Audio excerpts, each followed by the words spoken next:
Mm. Okay, we are live. Hello, Laura. How are you? I am well, and good afternoon, I guess, for once. We nudged our time slightly so I could get on top of what we need to do today. So 12:03. It's yes, just barely this afternoon. is afternoon. Yeah, yeah. I like your headphones vibe. Is there something different in your house today that is causing the headphones? These are supposed to be noise canceling headphones, but I can still hear. There's doing a little bit of a. I have some handyman downstairs doing some work, installing a dog shower for my dog, my Great Pyrenees, Jolene. Very Amazing. spoiled dog, What getting makes her a own dog bath. shower a dog shower? Well, it's not for Dogs. humans. That's a good place to You know, start. and most importantly, it is right next to the door to come in the house, so Hmm. that when she comes in all muddy, instead of tracking her through the house all the way to the bathroom, we can just put her in the dog shower and clean her up there. So this will save me so much time. I'm not even sure what I'm going to do with all this extra free time I have now. What a time to be alive. Dog shower. I don't even have a kitchen table and you're out in the suburbs. I guess you're not even a suburb. You're out in the rural areas with Rural, yeah. room for a dog shower. Man, I gotta evaluate some of my decisions, I Benyamin. shouldn't tell you this. We actually already have, this is the second dog shower in the basement. We have a smaller dog shower for our pups. Man, Jewish media elite out there. I tell ya. I I don't know what tell that ya. is. Cost of living in Appalachian Mountains is less than New York's Upper East Side or Upper West Side. Amazing. Yeah. Well, Uh, yeah. What else? How are you feeling this week? I have I either have a cold or I poisoned myself with bleach trying to bleach the grout in my bathroom. Oh my Neither of gosh. those were great for my respiratory health. Wow. So doing a little bit better, but if my voice sounds more like Rachel Maddow today, it's because I'm congested. So we love you, Rachel Maddow, and your deep vocal fry. But that's what's going on over here. But I am getting, yeah. Yeah. You going to be well enough, you think, to do anything for Purim this weekend? So I'm really hoping so because my beloved synagogue has gotten not only Nissim Black, the prolific Oh, Haredi rapper, but Shulam Lemmer, who I believe was the first Orthodox or ultra Orthodox Jew signed by a major record label to produce an album. They're both going to be singing at my shul on Purim. It's very exciting. So wow. hopefully You want I will be ready to go. I don't know about costume. I don't know if I'm quite there yet, but what are you doing out there in Appalachia, Benjamin? there's not much going on here, but growing up, Purim was hands down my favorite holiday. It was just, to me, it was like, all the other Jewish holidays, they're like a lot of, like, especially like Yom Kippur, right? A lot of sad stuff. Even Passover, it's like we were slaves. Like Purim to me was just like, it was very self-contained. It was very much like a cinematic narrative. You could picture the whole story in on the big screen, and obviously I like dressing up. It's a very just like outside the box, creative. Like it just spoke to me more than I mean, to be the fair, they also tried to kill us this time. Like That's true. it does also have the That's true. classic Jewish element. there That's was true. there was a genocide involved that was narrowly averted. Yes. Yeah, yeah. But But we will not be having Orthodox Jewish rappers here in West Virginia, so a little alas, jealous. maybe there's a way you can stream in and Oh, hear. right, yeah, I'll yeah. ask. I'll ask my rabbi in Rebbitzin. But that sounds So, very exciting. like, what we like to do here on the show each week is we like to discuss some of the news of the week and then have on a guest. Today's guest is Arno Rosenfeld. He is the investigative reporter here at The Forward, and we're going to talk to him about a fascinating story he published this week. But before we do that, Laura, let's talk about the news. So, one of the big stories we were covering this week at the beginning of the week was neo-Nazis. There was some online chatter that neo-Nazis were planning a day of hate this past Yeah. Shabbat, and a lot of synagogues around the country were nervous. Obviously, they increased security. Some synagogues, like the one here in my town of Morgantown, actually decided to not take any chances and just cancel services altogether, which I don't know. It was kind of like weird. It's like the first thing I thought of was like, it's letting the terrorists win if you're closing the synagogue. What do you think about that? To quote my favorite Missourian, rumors of my death have been greatly exaggerated. It's tough. Again, I think we mentioned this last week in our broadcast. There's always this trade-off when you cover what may have been a small group of bad actors. By bringing attention to them, you might be fueling their bad acts. So there's an organization called the National Contagion Research Institute, run by a ton of super smart folks that track how hate is spread online. And they just issued a report that basically found what a lot of us had suspected to be true. There was very little evidence that white nationalist groups, beyond the one obscure Iowa-based one who posted a tweet that got roughly 20 likes, there was very little evidence that larger groups were planning to participate anything.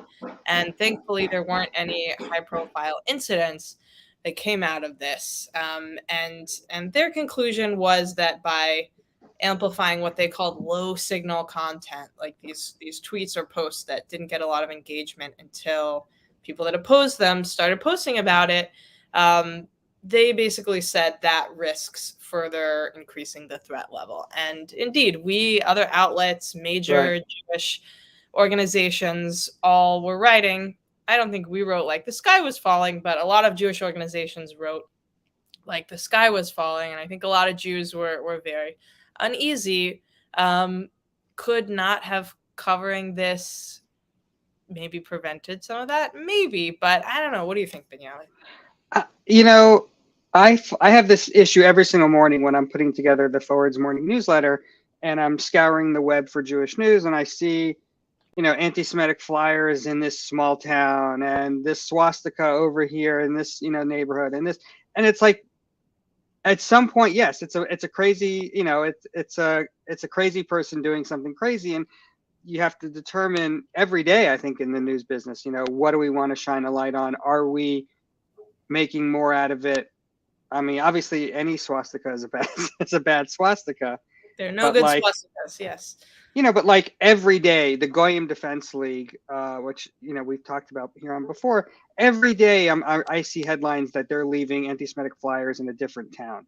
Mm-hmm. It's like at some point, like we're not covering it every day, and I don't know, if that's a good thing or a bad thing. I don't know.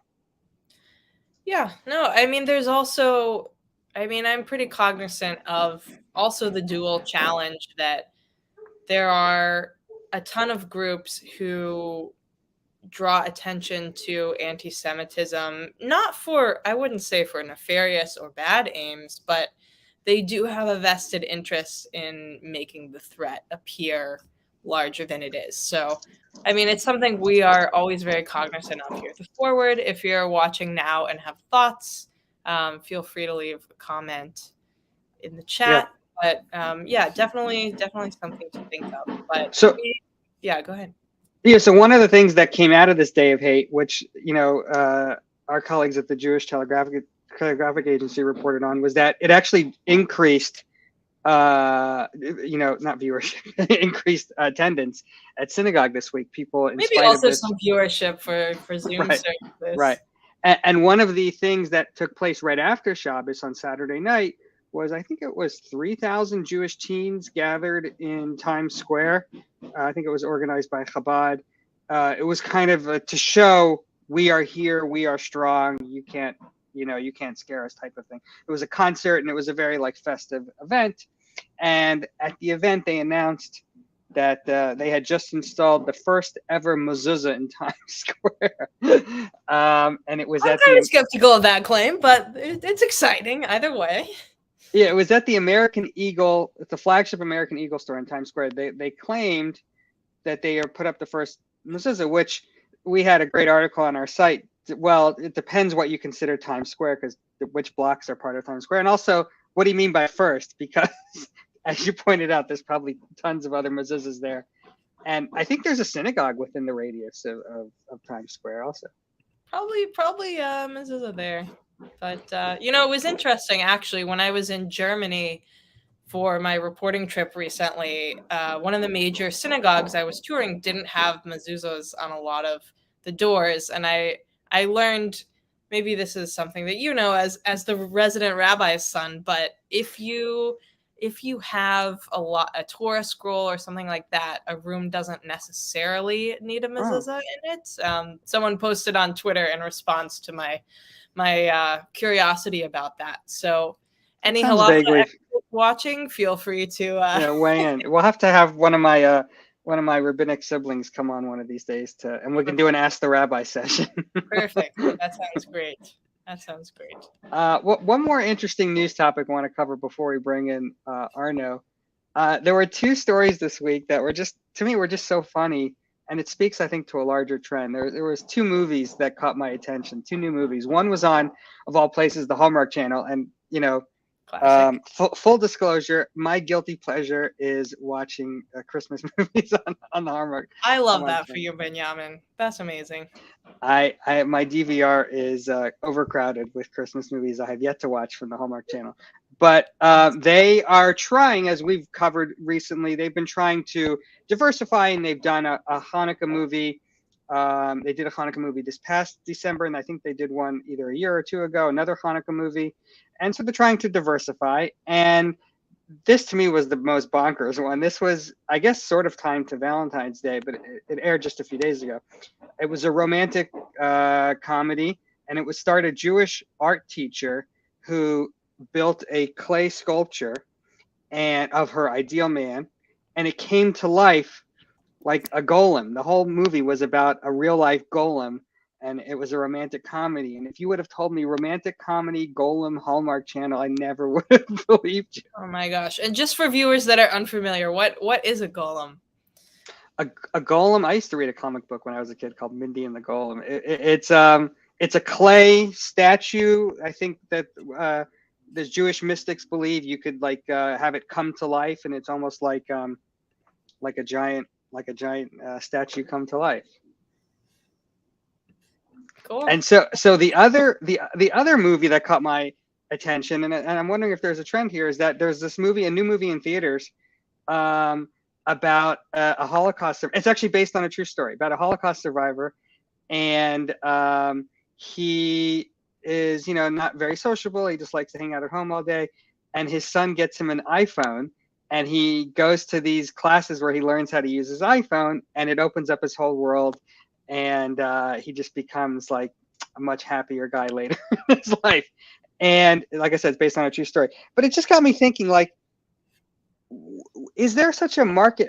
Is it because we have so much content nowadays and so many places to get content, so many streaming services that you can find? I mean, when I was growing up, I could never have imagined such niche movies, like a Jewish golem romantic comedy, or a Holocaust survivor gets an iPhone. Yeah. Like, it just seems so much smaller than, let's say, Schindler's List is a story about, a much larger, Holocaust story. Yeah, I mean, I think especially as our country is getting more diverse, and most non-Orthodox Jews marry non-Jews, so there's a lot more overlap between the oddities of Jewish culture and the broader world in a way that I just don't think there has been in a long time. I mean, you're exactly right. Also, there's just so much content of every variety these days.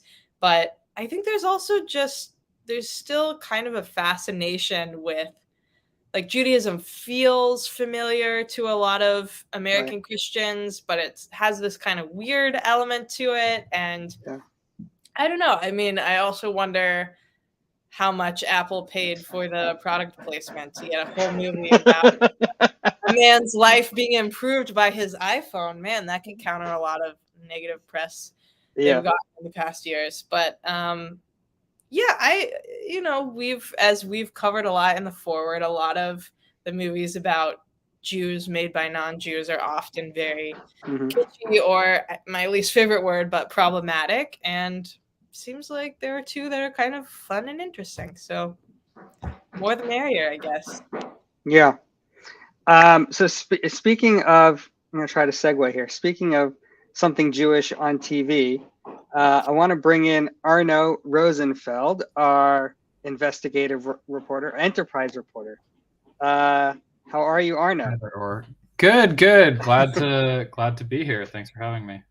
Yeah, we're happy to have you here. We're excited to talk to you about your new story. So, Arno wrote about this week. I don't know if people have saw it, but back in December, during an episode of Saturday Night Live, there was a commercial about anti-Semitism. It was not pro anti-Semitism. It was anti-Semitism. It was a 30-second commercial that aired, and it turns out it's part of this larger campaign called Shine a Light. And this Shine a Light organization, which we're going to hear about from Arno in a minute, in addition to these advertising campaigns, they're also doing public events and corporate sponsorships. They're working with mayors from different cities, LA, Miami Beach. They're working with Fortune 500 companies to work on, training their employees to be more sensitive to anti-Semitism. And there's an interesting backstory, Arno, if you could tell us about the people that are financing this campaign, in particular this one billionaire who you wrote about. Yeah, absolutely. So it was a really interesting story. Initially, I was sort of skeptical about, there are a lot of new anti-Semitism organizations. There are various people doing PSAs, but we got a number of emails from readers over the course of several weeks, because it started in November and then it was going into December, and it wasn't just SNL. I think they were running them in various national ad spots, but SNL was sort of the most recognizable show. And so finally we were like, all right, well, if this many people are asking us what Shine a Light is, they were seeing billboards up. There was an event in Times Square. We were like, all right, well, I guess we should try and explain to our readers, what is this organization? And so it really started as a profile of, they actually make a point that it's not an organization, it's a project or a campaign or a convening platform, if you want to use the buzzwords. They don't have any full-time staff, but it's a big coalition. So it started out as a profile of Shine a Light. What is Shine a Light? And that sort of grew into including a profile sort of within the profile of this guy named Nady Kirsch, who is a 92-year-old billionaire from South Africa, who has actually been quite influential in funding security and anti-Semitism work in the Jewish community in the United States, in the United Kingdom, perhaps elsewhere, but has been very quiet about his philanthropy and his family. He's 92 now, so his children play a big role, but they've also been relatively quiet, at least on the Jewish front. His daughter, Wendy Fisher, is president of the Guggenheim Museum or Foundation. She's high up in sort of supporting the Guggenheim Museum. She's also on the board of the Israel Policy Forum. So she's a little bit more out front, but they really hadn't talked much about their politics or, how they had come to be running this big public campaign. And so I sort of traced, the history of his life in South Africa. He made a lot of money under apartheid. Then he was sort of due in part to the pressure on South Africa over apartheid, had some financing issues and left the country in the 80s and came to New York. And now he has stuff in investments in Israel and all over, I think, 5 continents he has investments on. He owns one of the tallest skyscrapers in London. So a really fascinating guy, but he'd only been covered by the business press. So this was sort of the first opportunity to look at him in a Jewish context. Yeah, the piece was fascinating. I mean, I have a ton of questions. Maybe we'll save the ones about Nati and his history of business dealings for a bit later. But you had a line early on in the piece talking about the way Shine a Light defines anti-Semitism. And you noted that Shine a Light defines some popular forms of criticism of Israel as anti-Semitism. I'm curious if you could share a few examples of those messages and how they either fit or contradict what we know about how American Jews view criticism of Israel.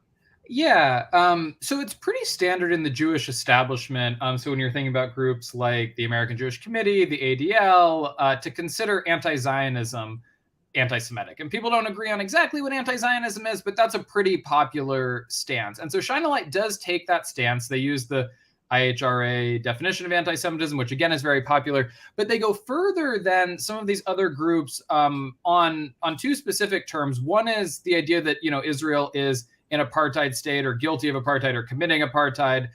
They say that that is a form of anti-Semitism and that it's directly connected to tropes about Jews and money and nefarious control. The link isn't entirely clear to me, and they wouldn't really answer very many questions, but they do make that connection. And similarly with colonialism, so the accusation that Israel is a colonial state, which is less popular than the apartheid claim, but, you know, you see it a lot on campuses and with sort of leftist activists. And so they put all of those things into the anti-Semitism bucket. And, you know, what we know about what American Jews consider anti-Semitic is a little squishy, because a lot of the polling is done by organizations that have vested interests in this. But we do know that something like 25% of American Jews actually believe that Israel is committing apartheid, which is similar to the number that believe that that accusation is anti-Semitic. And then there's a big group in the middle that don't think that it's anti-Semitic, but also don't think that it's true.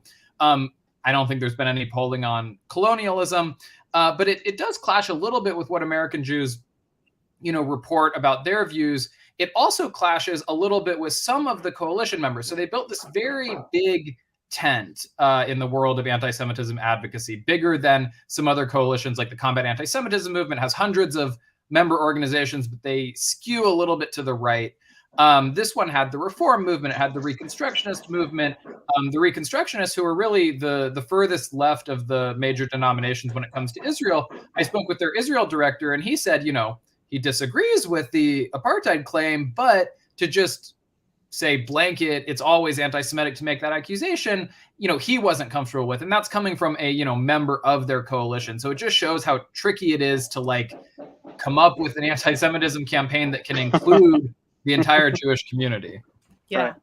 I mean, it seems to me, and I'm sure you got a sense from speaking to the partner organizations, but I would imagine that the way this was pitched was, hey, we're doing big high profile ads against anti-Semitism. You don't really have to do anything other than affix your name to it. Do you want in? And I would imagine that was the way it was pitched. Yeah. And that, you know, these small nuances of opinion about how to define anti-Semitism maybe weren't central in the discussion. But what did you find out when you were reporting this?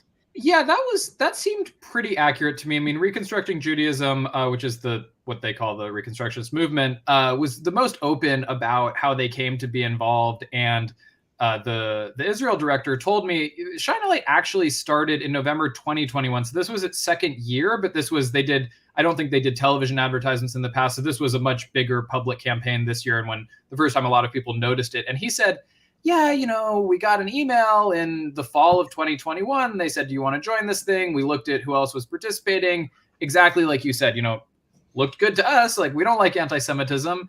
And I think he also said that they supported a lot of the other work that Shine a Light was doing.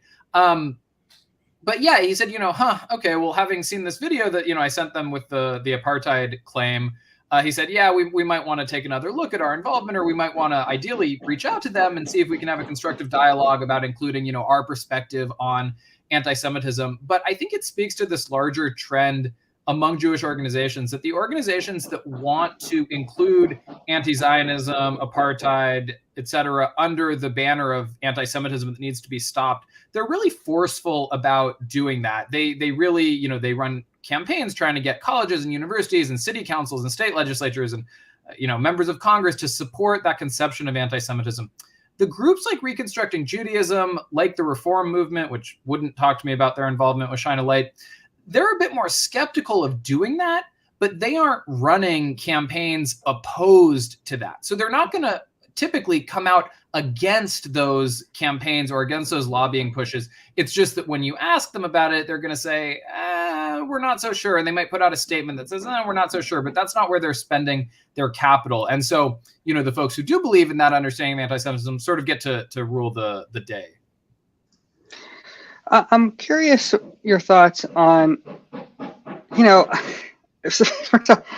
nowadays we live in the streaming era and the DVR era where people are fast forwarding through commercials or don't even see commercials. And I think you mentioned in your piece, like, this is like, has a $4 million annual budget. And it kind of reminds me in a totally different way of those $20 million Jesus ads that ran during the Super Bowl. Like, I'm curious your thoughts on, is this the best use of money to combat anti-Semitism? So I tried to get in touch. I read this great book a few months ago called Jews Against Prejudice, which was about how the ADL and the AJC really came to like be the leading forces in the Jewish community fighting anti-Semitism, which happened largely following World War II. So in the late 40s and early 1950s, they ran PSA campaigns, and they weren't just about anti-Semitism. They were sort of about like religious tolerance more broadly. So they had bumper stickers that said, you know, good Americans don't ask job applicants race or religion when they're, you know, hiring. And I think they also had billboard campaigns. I'm not sure about TV, but radio spots. And this was like a big focus of the community for a number of years. It had a lot of support. And at some point in the 1950s, I think they did some research and looked around and said, this hasn't improved things at all. Nobody is looking at these things, or if they are, it's not changing them. We're sort of preaching to the choir. The people who like these bumper stickers were already not discriminating against hiring. And so they said, all right, we need to move on to other strategies. This is like not a good strategy.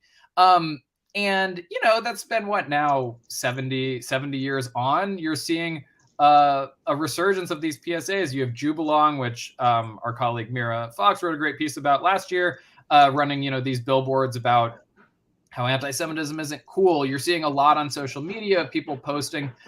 So yeah, I mean, I think the evidence would suggest that they're not particularly effective, but it also depends what your goal is. Because I'm thinking like when I see people on social media, individuals post a graphic about anti-Semitism that says, hey, you know, I'm Jewish, I'm scared about this anti-Semitism issue, I want people to pay attention to this.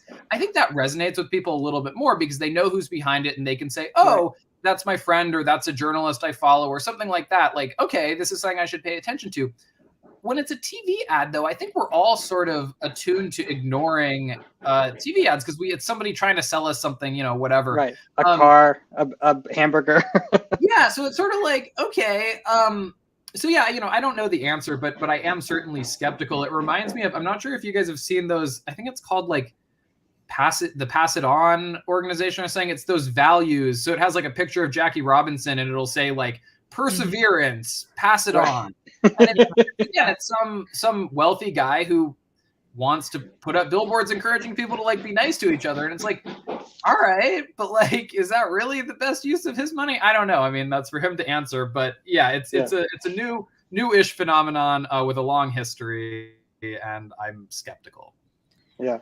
I'm curious how much of this might be reputation rehab for the Kirsch family. I mean, it's kind of a stretch because, as you said, they're kind of quiet about their involvement in their philanthropic projects. But you wrote a little bit about how Nati Kirsch was involved actively as a business person working in apartheid South Africa. I'm curious if you could share a little bit about what his relationship was to the country during apartheid and what his activities there are today as well. Yeah, absolutely. And it's interesting, I mean, that you mention image rehab because he really has not had much critical publicity of, I mean, I summarized his activities during apartheid, which I will share, but in order to do that, I had to pour through a lot of, you know, archives. I was looking at, you know, the archives of South African newspapers, the financial press at the time in the 60s, 70s, and 80s.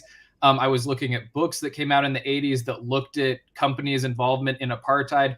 And so in that sense, it was all public record, but it wasn't compiled anywhere. There were sort of bits and pieces. The only real criticism he had faced was there was a campaign back in 2014 sort of against him in South Africa because he had funded some little political party there, or helped fund or allegedly funded, and people were upset about that. And the South African Communist Party accused him of sanctions busting during apartheid. But they accused him in pretty terms that seemed quite anti-Semitic. They said he's the puppet master of global capital, and he's like single-handedly just this idea that he was this nefarious, you know, George Soros or Rothschild figure. And so I think that was pretty easy for him to dismiss. And I think, you know, reasonable people who looked at that said, this seems kind of weird and nasty. So in that sense, I don't know that he had much of an image problem that he needed to rehabilitate. But his history, which is very interesting. He grew up in a small town in South Africa. He was the child of Lithuanian Jewish immigrants. His father was an ostrich feather dealer for a time before moving on to a brewing business. And then in the late 1950s, early 1960s, he moved to Swaziland, as it was called at the time, which is adjacent, sort of embedded almost within South Africa. And he got a monopoly from the local, it was still a British colony. He got a monopoly from the British government, essentially, to run the corn, the maize industry in Swaziland. He quickly became one of the most powerful settler business, white business people in Swaziland, basically. And in Swaziland, he used his influence. He was not among, there were certainly some very racist local business people who opposed independence, wanted to keep white rule in Swaziland. And he said, no, don't worry. Like, white folks here are valuable to the economy. We'll have our place secure in a democratic Swaziland. And he actually was a member of the Swazi government. He was a leader of a white pro-democracy, I guess, party in Swaziland. So he did that in the early 60s, but then he came back to South Africa and he created one of the largest wholesale food businesses in the country. And it grew to, at one point he was controlling something like 12% of all goods that were bought or sold in the country came through his companies. He employed 40,000 people. And the crown jewel of his operation there was a business called Metro Cash and Carry. And it set up on the outskirts of these they were called townships, basically these black suburbs where black South Africans were forced to live. And he opened and expanded this chain after the South African government banned white businesses from operating in the township. So they basically said, black people have to live here. White people are not allowed to live here. So very enforced segregation. And he set up these businesses on the edge of town to supply the sort of informal, often black economy in the townships. And so, he sold household goods and stuff, and people would buy them sort of in bulk and then sell them in the townships. And you can look at that as either helping facilitate, black economic trade, which he has framed it as, or you can see it as sort of like capitalizing on this very racist policy that totally distorted the South African economy in order to enforce segregation. And, the prices were higher than, white South Africans paid for the same goods. But on the other hand, it did provide access to, black businesses that might have not otherwise had it. And then as the 80s came along, South Africa faced a lot more international pressure to end apartheid.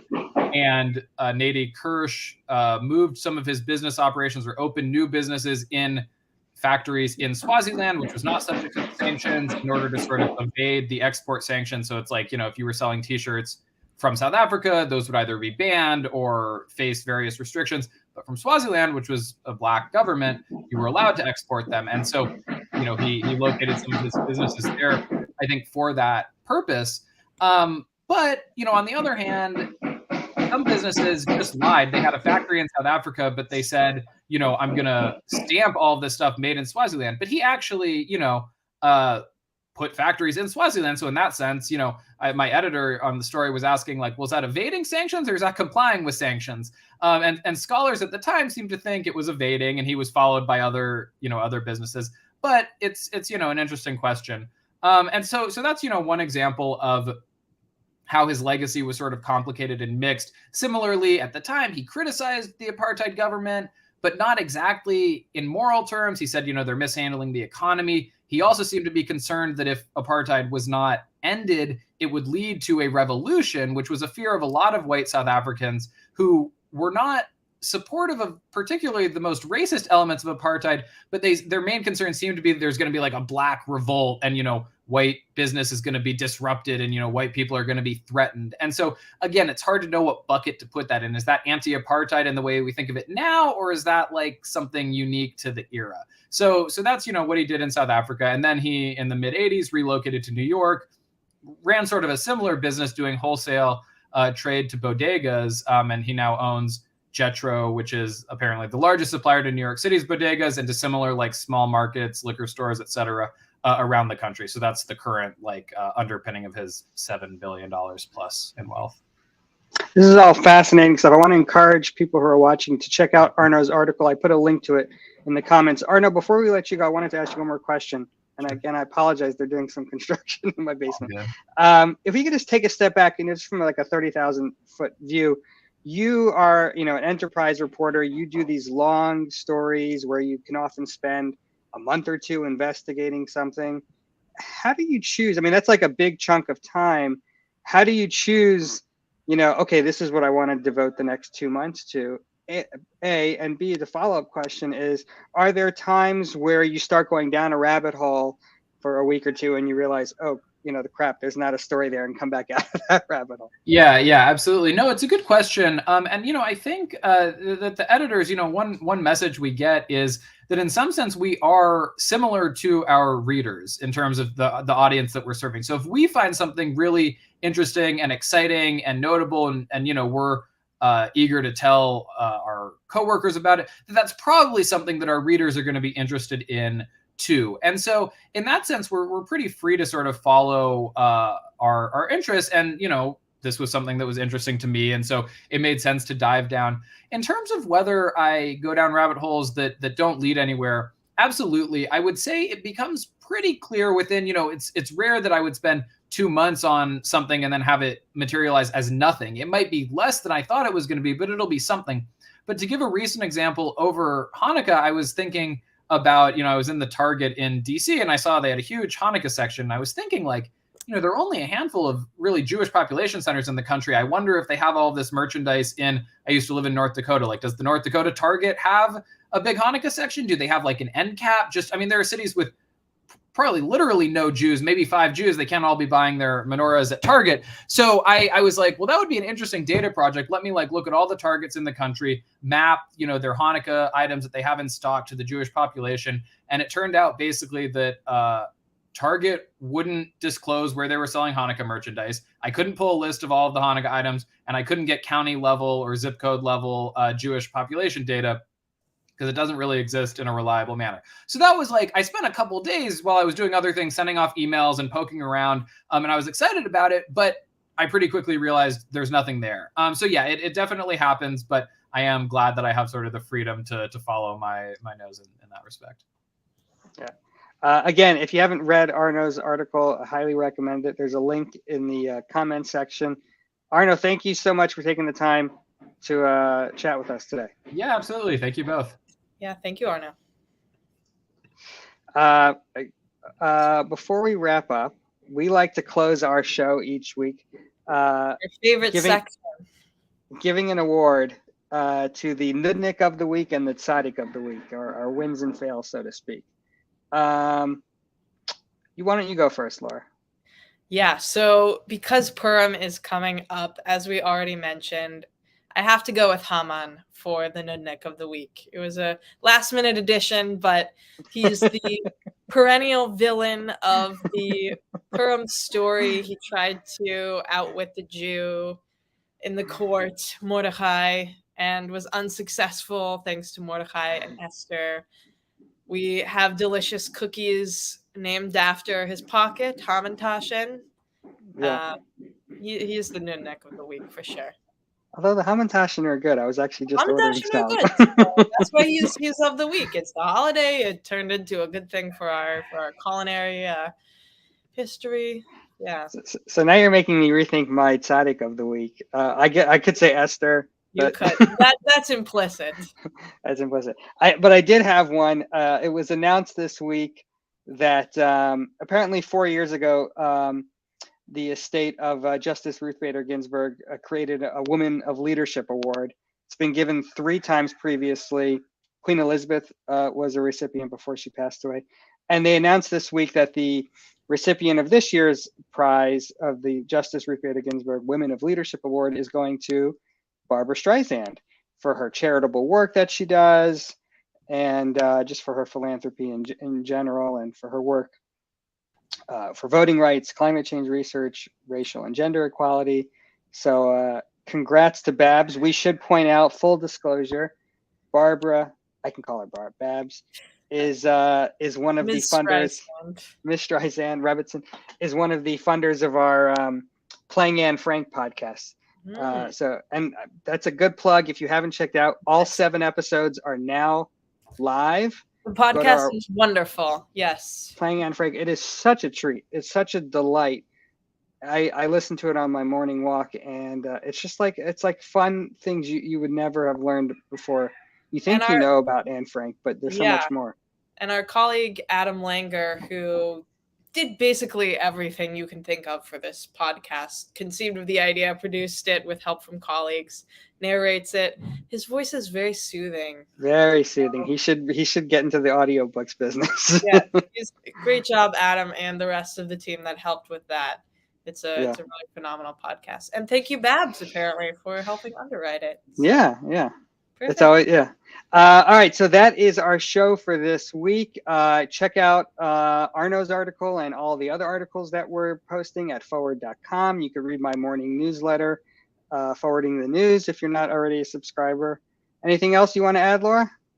That's it. Chag Purim Sameach to all of our friends and followers. Yeah. All right, we'll see everyone next week. Take care.